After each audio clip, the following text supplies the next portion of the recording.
Welcome to your weekly security clearance news update, MythBusters edition.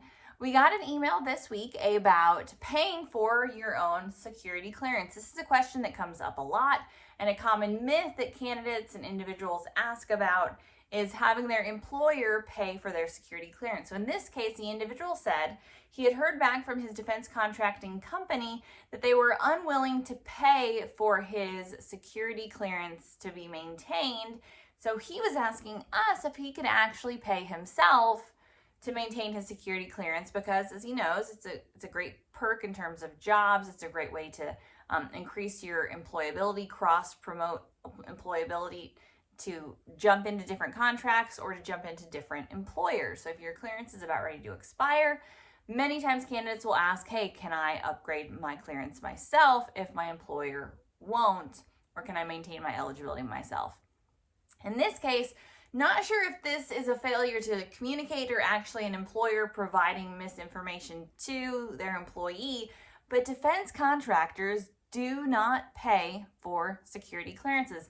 In a prior news update, I'll have the link in the description here, we have written about how much it costs to conduct a security clearance background investigation, but all of those costs are paid for by the government.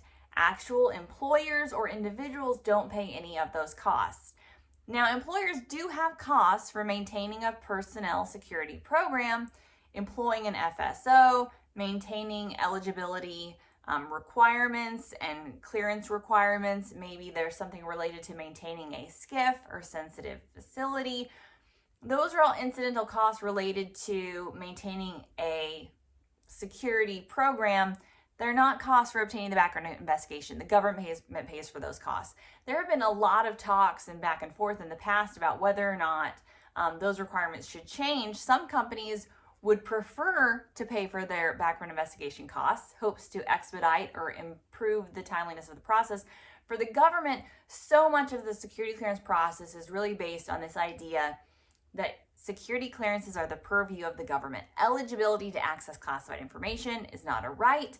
The onus is on the government to only grant access in limited cases and only to individuals who absolutely need it.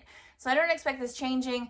Again, if an employer says that they are unwilling to pay the cost of you obtaining or keeping or maintaining your security clearance, they might be talking about peripheral third-party costs related to their personal security program. They might just be trying to put you off because you don't need a security clearance, and quite frankly, through policy, unless they need you in a clear job, they can't promote you for eligibility.